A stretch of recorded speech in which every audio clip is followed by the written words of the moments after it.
বন্ধুরা, সেপ্টেম্বর মাসে লেবু গাছের অত্যন্ত গুরুত্বপূর্ণ কিছু পরিচর্যা আজকে আমি আপনাদের সঙ্গে শেয়ার করব। যে পরিচর্যা করলে আগামী শীতের শেষে গাছ ভর্তি ফুল আসবে আপনাদের গাছগুলিতে, এবং সেই ফুল থেকে আপনি প্রচুর পরিমাণে ফলও ধরাতে পারবেন। প্রথমেই বলে রাখি, আমরা সবাই কম বেশি জানি যে শীতের শেষে লেবু গাছে ফুল আসে, অর্থাৎ জানুয়ারি থেকে ফেব্রুয়ারি মাসের মধ্যে আমাদের লেবু গাছগুলোতে ফুল আসে। সেই কারণে শীতের আগে মুহূর্তে আমাদের গাছগুলোতে ভারী খাবার দিতে হয়, এবং যাদের গাছের রিপোর্টিংয়ের প্রয়োজন তাদের গাছগুলোকে রিপোর্টিং করতে হয়। কিন্তু সমস্যাটা কখন হয় বলুন তো? আমরা মনে করি শীতের আগে মানে একদম শীত শুরু হবে তখনই, অর্থাৎ অক্টোবর মাসের শেষের দিকে বা নভেম্বর মাসেও অনেকে গাছ রিপোর্টিং করে ফেলেন, অথবা গাছে প্রচুর পরিমাণে খাবার দিয়ে ফেলেন। এর ফলে কি হয়? এর ফলে যে সমস্যার সম্মুখীন আমাদেরকে হতে হয়, যেহেতু শীতের সময় আমাদের গাছগুলো ডরমেন্সিতে চলে যায়, অর্থাৎ শীত ঘুমে চলে যায়। সেই কারণে আমরা যে সমস্ত গাছকে অত্যন্ত বেশি খাবার দিয়ে ফেলি, সেই সমস্ত গাছগুলো খাবার খাওয়ার আগেই ডরমেন্সিতে চলে যায়, এবং পরবর্তীতে যখন তারা ডরমেন্সি পিরিয়ড কাটিয়ে ওঠে সেই সময় তারা খাবারগুলো খেতে শুরু করে। ফলত সেই লেবু গাছগুলো তখন যখন ফুল আসার কথা, তখন তারা ফুল না নিয়ে এসে গাছ নিজের দিকে খেয়াল করে, এবং গাছে প্রচুর পরিমাণে বৃদ্ধি হতে থাকে, শাখা পোশাখা বাড়তে থাকে। অপরদিকে আরও যে গাছটা আমরা রিপোর্টিং করি, অর্থাৎ শীতের একদম কাছাকাছি গিয়ে আমরা রিপোর্টিং করি, সেই গাছটার ক্ষেত্রে কি হয়, আমরা যখন দেখুন একটা গাছ রিপোর্টিং করি, তার গোড়াটাকে কাটাই ছাটাই করে ফেলি। এবার সেই গাছটা যখন নতুন নতুন করে সুন্দরভাবে শাখা পোশাখা ছাড়ে, তার আগে কিন্তু তার গোড়ার যে শিকড়গুলোকে ছাড়ে। অর্থাৎ গোড়া যত ভালো মজবুত হবে, শিকড়টা যত ভালো বেড়ে উঠবে, তারপরেই তার শাখা পোশাকও তত সুন্দর হয়ে উঠবে। এবার আমরা কি করছি, শীতের একদম কাছাকাছি গিয়ে আমরা গাছগুলোকে রিপোর্টিং করছি, গোড়াটাকে কাটাই ছাটাই করছি। এর ফলে কি হলো, গাছ ওই অবস্থাতেই শীত ঘুমে চলে যায় বা ডরমেন্সিতে ঢুকে যায়।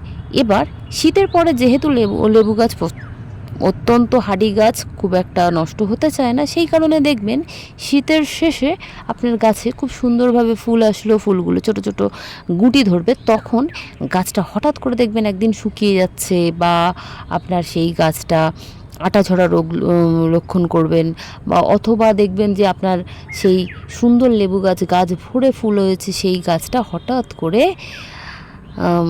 ডালগুলোকে শুকিয়ে যাচ্ছে, বা যেটাকে আমরা ডাইব্যাক বলি। এই সমস্ত নানা রকমের সমস্যার সম্মুখীন হতে হয় আমাদের লেবু গাছের ক্ষেত্রে। তাই আমি বলবো কি বন্ধুরা, আমি বেশ কয়েক বছর ধরে লেবু গাছ চাষ করছি, আমার যথেষ্ট ফলনও হয়। আপনারা দেখবেন যে খুব সহজে কোনো রকম কেমিক্যাল ছাড়া আমার গাছে কীভাবে আমি ফল এনেছি, একদম তারিখ ওয়াইজে দিয়েছি, কিভাবে প্রচুর পরিমাণে লেবু হয়েছে আমার গাছে, সেই ভিডিও আমার চ্যানেলে দেওয়া আছে। এই কারণে আমি ভাবলাম যে আমার বন্ধুদের যদি একটু উপকার হয়, আমি এই কারণেই আপনাদের সঙ্গে এই ভিডিওটি শেয়ার করছি। তো এবার মেন বিষয়বস্তুতে ফিরে আসি। তো এখন আমরা কি করব, কোন সময়ে আমরা খাবার দেব? বন্ধুরা, সব থেকে ভালো সময় হলো এই সময়, অর্থাৎ সেপ্টেম্বর মাসের প্রথমের দিকে আমরা যদি গাছগুলোকে রিপোর্টিং করতে পারি, এই সময় যেহেতু বর্ষাটা কমে গেছে, এবার কি হবে, আমরা যদি এই সময় রিপোর্টিং করি, গাছটা দ্রুত বেড়ে উঠবে। আর আমরা কিন্তু কম বেশি সবাই জানি যে শীতের সময় গাছ কিন্তু ম্যাক্সিমাম গাছগুলো ডরমেন্সিতে চলে যায়, সেই কারণে সেই গাছগুলোর তেমনভাবে বৃদ্ধি হয় না। এই কারণে আমরা ডরমেন্সিতে যাওয়ার অনেক আগে যদি রিপোর্টিং করি, বা সেপ্টেম্বর মাসের মধ্যে যদি আমরা রিপোর্টিংটা করে ফেলি, একান্ত যদি না করতে পারেন, তাহলে একদম অক্টোবর মাসের 2-3 তারিখের মধ্যে, 4 তারিখের মধ্যে রিপোর্টিংটা যদি সেরে ফেলতে পারেন, তাহলে দেখবেন আপনার যে রিপোর্টিং করা গাছটা কিন্তু খুব দ্রুত শিকড় ছাড়বে, এবং সেই গাছটা কিন্তু ভীষণভাবে ভালো থাকবে। অপরদিকে কি হবে, যে খাবার যে গাছটাতে দেবেন, অর্থাৎ যাদেরকে রিপোর্টিং করবেন না, শুধুমাত্র খাবার প্রয়োগ করবেন, কেউ এই সময় ভারী খাবারটা দিন। আমরা কি করি, অক্টোবর মাসে ভারী খাবার দিই, এই সময় লিকুইড খাবার দিই না, সেটা উল্টোটা করুন। এই সময় ভারী খাবার দিন, অক্টোবর মাসের দিকে বা নভেম্বরের ফার্স্ট উইকের মধ্যে, ও নভেম্বর মাস নাও গেলে অক্টোবরের শেষের দিকে আর একবার দরকার হলে তরল খাবার দিন গাছকে। দেখবেন আপনার গাছ ভীষণ ভালো থাকবে, ভীষণ হেলদি থাকবে একদম গ্যারান্টি দিয়ে বলতে পারি। আর সবথেকে বড় কথা, জানুয়ারি ফেব্রুয়ারি মাসের মধ্যে আপনার গাছে প্রচুর পরিমাণে ফুল আসবে, কোনো রকম কোনো অসুবিধা হবে না। এমনি কোনো কিছু ওষুধ প্রয়োগ করতে হবে না, কোনো কিচ্ছু করতে হবে না, জাস্ট দেখবেন এমনি এমনি আপনার গাছে প্রচুর পরিমাণে ফুল আসবে, কারণ আপনার গাছটা হেলদি।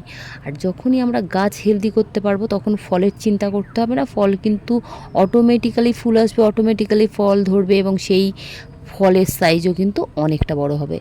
তো আজকে আমি আমার গাছে সার প্রয়োগ করব, সেই সার প্রয়োগ কী কী সার এখানে ব্যবহার করব অবশ্যই দেখাবো। সম্পূর্ণ ভিডিওটি দেখুন, আশা করি ভালো লাগবে। তো নমস্কার বন্ধুরা, আমি শান্তনা, আপনারা দেখছেন আমার ইউটিউব চ্যানেল শান্তনার খুশি গার্ডেন। আমার চ্যানেলে সবাইকে স্বাগত। বন্ধুরা, প্রথমেই আমার যে কাজটা করতে হচ্ছে বা আমি করি, প্রথমেই গাছের গোড়াটাকে খুশিয়ে নিয়ে এই যে চারিদিকের মাটিটাকে গাছের গোড়ায় জড়ো করে দেব এবং পরবর্তীতে আমি সার প্রয়োগ করার পরে এই মাটিটাকে আবার ওই গাছের উপরে চাপার দেব। এক্ষেত্রে আপনারা একটা কাজ করতে পারেন, কিছুটা মাটি তুলেও নিতে পারেন। তো আমি আর তুলছি না, এখানেই গাছের গোড়ার দিকে জড়ো করে দিচ্ছি এবং সাইড দিয়ে সারটা প্রয়োগ করব।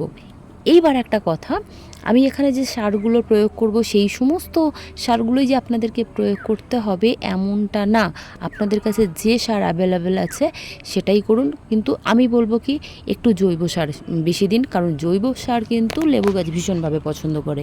আর আমরা যেহেতু ছোট ছোট গাছে এই টবের গাছে যে ফল নেব, অবশ্যই জৈব সার দিলে অনেক দিন গাছটা ভালো থাকে। এখানে প্রথমেই দেখুন আমি যে সারটি এই মুহূর্তে দেখাচ্ছি, হাতে করে দেখালাম, এটা কিন্তু মানে পিওর গোবর সার আছে। আমার বাড়ি একটু গ্রাম্য এলাকায়, আমি খুব সহজেই এই সারটা জোগাড় করতে পারি।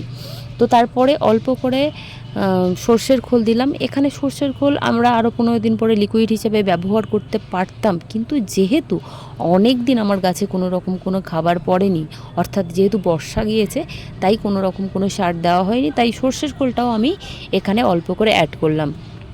এখানে দেখুন এই হাড়ের গুঁড়ো এবং শিংকুচি একসঙ্গে মিক্সড করা আছে, সেটিও আমি বেশ অনেকটা পরিমাণ দেব।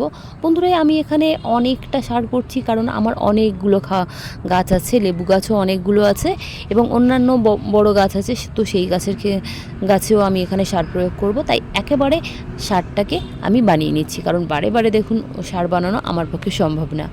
তো আপনার কাছে যে সারটা আছে অবশ্যই দিন। এখানে যেহেতু বর্ষা একদম শেষ হয়ে গেছে, তাই এখানে অল্প কিছু ফিউরোডন দিচ্ছি, যাতে যে গাছের গোড়ায় যে সামান্যতম পোকা যেগুলো আছে সেগুলো মারা যাবে।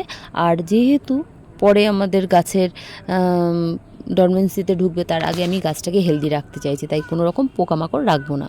এখানে হিউমিক অ্যাসিড দিলাম অল্প পরিমাণে। হিউমিক অ্যাসিড কিন্তু এমন একটি জিনিস যা লেবু গাছ ভীষণভাবে পছন্দ করে এবং গোড়াটাকে ভালো রাখতে সাহায্য করে, গাছের ইমিউনিটি পাওয়ার বৃদ্ধি করে। এবার দেখুন এখানে আমি অ্যাপসন সল্ট দিচ্ছি। অ্যাপসন সল্টও কিন্তু আপনার গাছে পরবর্তীতে ফল আনতে ভীষণভাবে কাজ করবে, ভীষণ ভালো একটা দিক।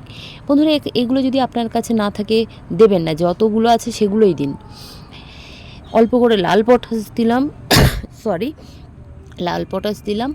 এবার এই যে সারগুলো, এগুলোকে কম বেশি সবার বাড়িতেই থাকে যারা একটু আধটু বাগান করেন। এবার পরে আমি যে সারগুলো দিচ্ছি, এই যে সারগুলো দেবো আরও 2-3 রকম, সেগুলো অনেকের বাড়িতে না থাকতে পারে। যারা একদম নতুন লেবু গাছ করছেন তাদের কিন্তু এইগুলো না দিলেও চলবে, কিন্তু যাদের 2-5 বছর 10 বছর 15 বছরের পুরনো লেবু গাছ, তাদেরকে কিন্তু অবশ্যই এই সারগুলো দিতে হবে। এখানে অল্প পরিমাণে আমি জিঙ্ক দিচ্ছি, অল্প পরিমাণে বোরন, এই দুটো আমি জিনিস এখানে আরও আমি অ্যাড করলাম। জিঙ্ক এবং বোরন ছোট্ট একটা চামচের 1 চামচ করে এখানে দিয়ে দিলাম। আর তারপরেই আমি সারটাকে সম্পূর্ণভাবে মিক্সড করে নেব। তো এই যে দেখুন এখানে বন্ধুরা, সামান্য পরিমাণে আমার কাছে অনুখাদ্য ছিল। অনুখাদ্য একদম মাটির মধ্যে সামান্য পরিমাণেই লাগে, কিন্তু গাছটা ভীষণ ভালো করে। তো এখানে আরও একটু অনুখাদ্য দিলে হতো, তো যতটুকু ছিল আমার কাছে অবশিষ্ট সেটাই দিলাম। দেওয়ার পরে এবার কি করব, এখানে একমাত্র যেটা আমি অজৈব সার ব্যবহার করলাম সেটা হলো ডিএপি। এখানে 1 মুঠো ডিএপি দিয়েছি, যেহেতু আমার গাছগুলো আর তেমনভাবে কোনো ভারী খাবার আমি দেব না, জানুয়ারি ফেব্রুয়ারি মাস সে ফুল আসবে, সেই কারণে এখানে আমি 1 মুঠো এখানে ডিএপি সার ব্যবহার করলাম। এবার সম্পূর্ণ সারগুলোকে খুব ভালো করে মিক্সড করলাম। আবারও বলছি বন্ধুরা, যাদের কাছে যারা ভাবছেন যে অল্প করে সার দেবো, কী সার দেবো, তারা কিন্তু 2-3টে সার অবশ্যই দিন। সেক্ষেত্রে গোবর সার অথবা কিচেন কম্পোস্ট নিন, তার সঙ্গে হাড় গুঁড়ো, শিংকুচি, ব্যাস এই 3-4টে সার দিলেই হয়ে যাবে। যেহেতু আমাদের গাছগুলো পুরনো, আমরা অনেক গাছ করি, সেক্ষেত্রে আমাদের কাছে বিভিন্ন রকম সার থাকে, তো আমরা দিয়ে দিচ্ছি, যদি না থাকে দেবেন না। তো এবার সারটাকে দিয়ে দিলাম। দেওয়ার পরে এবার আমি ওই মাটির সঙ্গে আমার যে সারটাকে একটু পাইল করে দেওয়ার চেষ্টা করছি, বা মাটির লেয়ারটা উপর দিয়ে একটু দেওয়ার চেষ্টা করলাম। এবার কি করব, আমরা টবটাকে সুন্দর করে জল দিয়ে দেবো। আর অবশ্যই যে জায়গায় আমাদের ছাদের যে জায়গায় রোদ্দুর থাকে সেই জায়গায় ডাইরেক্ট রেখে দেবো, কারণ লেবু গাছ ভীষণভাবে রোদ্দুর পছন্দ করে। যত লেবু গাছের রোদ্দুর লাগবে তত সেই লেবু গাছ ভালো থাকবে, হেলদি থাকবে, এবং পরবর্তীতে সেই গাছে প্রচুর পরিমাণে ফুল আসবে বা ফল ধরবে। তো বন্ধুরা, এই ছিল আজকে ছোট্ট ভিডিওটি যারা শেষ পর্যন্ত দেখলেন তাদেরকে অসংখ্য ধন্যবাদ। অবশ্যই নিজেদের গাছগুলোকে এখনই, অর্থাৎ সেপ্টেম্বর মাসের মধ্যেই খাবার দিন, দেখবেন গাছে প্রচুর পরিমাণে ফল পাবেন এবং ফুল আসবে। তো যারা শেষ পর্যন্ত ভিডিওটি দেখলেন তাদেরকে অসংখ্য ধন্যবাদ। সকলে সুস্থ থাকবেন, ভালো থাকবেন। আর কারা কারা এই মাসের মধ্যে খাবার প্রয়োগ করলেন নিজেদের গাছে, অবশ্যই কিন্তু কমেন্ট করে জানাবেন। তো বন্ধুরা, আরও একটি রিকোয়েস্ট আপনাদের কাছে, আপনি যদি আমার চ্যানেলে নতুন বন্ধু হয়ে থাকেন তাহলে অবশ্যই চ্যানেলটিকে সাবস্ক্রাইব করে পাশে থাকবেন। সকলে সুস্থ থাকবেন, ভালো থাকবেন। আর অবশ্যই, যেহেতু এতক্ষণ পর্যন্ত আমার ভিডিওটি দেখলেন, আশা করব আমার ভিডিওটি আপনার ভালো লেগেছে বলেই আপনি এতক্ষণ ধরে ভিডিওটি দেখেছেন, একটি লাইক করে যাবেন। তো সকলকে ধন্যবাদ।